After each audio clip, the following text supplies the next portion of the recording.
वडिलांचं जेवढं प्रेम मुलावर असतं ना, त्याच्या थोडं तरी जास्त प्रेम मला तुमच्यात भांडणं नाही लावायची. पण जे खरं आहे ते खरं आहे. पोरानं जर वडिलांना काही मागितलं, वडील म्हणणार 2 दिवस थांब, पगार होऊ दे, मग बघू. पुरीनं काय मागू द्या बरं. बापाला असं वाटतंय कधी नेऊन देईल आणि कधी नाही. वडिलांना माहीत असतं 4 दिवस चिमणीसारखी थुईथुई नाचल आणि 1 दिवशी भुरकन उडून जाईल. जोपर्यंत आपल्या घरात आहे तोपर्यंत तिचे सगळे हट्ट पुरवायचे हे वडिलांनी ठरवून घेतलेलं असतं.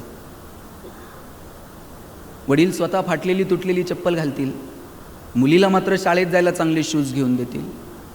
वडील फाटलेलं बनियन घालतील, मुलीला मात्र चांगला ड्रेस घेऊन देतील. वडील सायकलवर कामाला जातील, पुरीला कॉलेजला जायला गाडी घेऊन देतील, बसचा पास काढून देतील, हॉस्टेलची फी भरतील. पुरीच्या लग्नात बाप असा फिटाबिटा घालून मिरवत असतो. दिवसभर वडिलांची मान उंच असते. कन्यादान झालं ना, मग वडील मान खाली घालतात, जावायच्या हातात हात देतात आणि सांगतात, तळहाताच्या फोडासारखी जपली, सांभाळून घ्या. दिवसभर बापाच्या डोळ्यात थेंब येत नाही. पण पुरीची गाडी एकदा निघून गेली ना, खांबाच्या पलीकडे जाऊन एकटाच रडतो तो बाप असतो. कोण प्रेम करतं सांगा मला. माझी विनंती आहे, इथं अनेक मुली बसलेल्या आहेत, तुमच्या वडिलांना तुमच्याकडे बघून असा अभिमान वाटला पाहिजे. आत्तापर्यंत तुमची ओळख काय? अमुक अमुक यांची मुलगी, अमुक अमुक यांचा मुलगा. एक दिवस असा आला पाहिजे ना पोरांनो, तुमच्या नावानं तुमचे आईवडील ओळखले गेले पाहिजेत. लोक म्हटले पाहिजेत, ते कलेक्टर मॅडम आहेत ना त्यांची आई आहे बरं का, त्या डॉक्टर मॅडम आहेत ना हे त्यांचे बाबा आहेत बरं का, ते SP साहेब आहेत ना ही त्यांची आई आहे बरं का. मी आत्ता एका मुलीचा इंटरव्ह्यू ऐकत होतो, ती सांगत होती माझी परिस्थितीच नव्हती, 1-1.5 एकर क्षेत्र, तेही जिरायत, पाऊस पडला तर उपळत आहे, एरवी पाऊस पाणी नाही, कधी पीक आलं तर आलं तर भाव आहे नाही. आणि अशा सगळ्या प्रतिकूल परिस्थितीतनं माझ्या बापानं मला ऐपत नसताना ग्रॅज्युएट केलं. आणि नंतर माझ्या लग्नाची तयारी घरात सुरू झाली. आणि एक दिवशी मी वडिलांना म्हटलं, बाबा लग्न बिग्न होत राहिलो, मला 2-3 वर्ष फक्त द्या, मला जाऊ द्या पुण्याला शिकायला. वडील म्हणले, बाळा माझी परिस्थिती नाही, कसं तुला पुण्याला पाठवू, मला 3 वर्ष द्या, आयुष्यात परत तुमच्या दारात येणार नाही, तुम्हाला काही मागणार नाही, फक्त एवढी 3 वर्ष मला शिकायला द्या. आणि मगाशी म्हटलं, पुरीचं जर थोडं डोळ्यात पाणी आलं, बापाला असं वाटतंय काय करून काय नाही. वडिलांनी सांगितलं, ठीक आहे जा 3 वर्ष, मी बघल काय करायचं ते. ती मुलगी त्या इंटरव्ह्यूमध्ये सांगत होती, 3 वर्ष मी पुण्यात राहिले स्पर्धा परीक्षांचा अभ्यास करत, माझे वडील 3,000 रुपये मला महिन्याला पाठवायचे.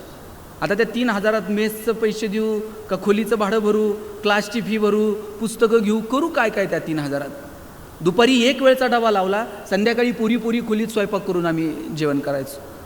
कधी जर मुली कुठं बाहेर गेल्या, 100ची नोट मोडताना अंगावर काटा यायचा. बापानं 3,000 कसे कसे पाठवले, कधी कुठं जाऊन 100 रुपये मोडावेत कॅन्टीनला असं सुद्धा कधी वाटलं नाही. 3 वर्ष मनापासून अभ्यास केला. माझ्या अख्ख्या खानदानात मीच एकटी ग्रॅज्युएट झालते. वडील तर कधी शाळेत सुद्धा गेलेले नाही. पण बापाला सांगितलं होतं अधिकारी होईन, जाऊ द्या मला 3 वर्ष. अभ्यास केला, मनापासून कष्ट घेतले आणि फर्स्ट अटेम्प्टमध्ये मी DYSP झाले.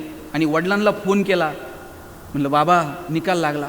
बाबा म्हणले काय झालं, म्हणले मी DYSP झाले. आता माझ्या वडिलाला माहीत पण नव्हतं DYSP म्हणजे काय. ते म्हणले, बाळा तू फौजदार का नाही झाली. आता वडिलांना सांगू कसं, माझ्या हाताखाली 4 फौजदार काम करणार आहेत म्हणून. काय आनंद हो. मला वाटतं आनंद ही संकल्पना बाजारात विकत मिळत नाही, त्याच्यासाठी तुम्हाला कष्ट घ्यावे लागतील. तिथपर्यंत पोहोचण्याचा जो प्रवास आहे ना, तो सुद्धा आनंदात गेला पाहिजे. आपण आपल्या धुंदीत आपल्या मस्तीत राहिलं पाहिजे. जगाला आपलं कौतुक वाटेल का नाही मला माहीत नाही, पण आपल्या जगण्याचं आपल्याला कौतुक वाटावं, इतकं सुंदर आयुष्य आपल्याला जगता आलं पाहिजे. म्हणून मी म्हणतो की नात्यांना थोडंफार महत्त्व द्या, ती जपा नाती, ती कौटुंबिक स्वास्थ्य आम्हाला जपता येईल का याची काळजी घ्या. आणि तुमची प्रगती बघून आनंद मानणारी किती माणसं या जगात शिल्लक येतो. तुम्ही फार प्रगती केली आणि खरंच आनंद झालाय अशी किती लोक आहेत आजूबाजूला. अहो तुम्हाला 80% पडू देन, तुम्ही 4 लोकांना पेढे द्या, त्यातले 2 जण तर म्हणतात, बाई पण हल्ली 90 वालेच लय आहेत ग. तुम्ही 2 चाकी गाडी घ्या, तुमचे म्हातारे वडील सगळ्या चौकात सांगतात, अहो आम्ही सायकलवर फिरलो, पोरानं काल 2 चाकी गाडी घेतली. तुम्ही छोटंसं घर बांधा, बाप सगळ्या मित्रांना सांगतो, आम्ही पत्र्यात राहिलो, आम्ही सपरात राहिलो, पोरानं बंगला घेतला.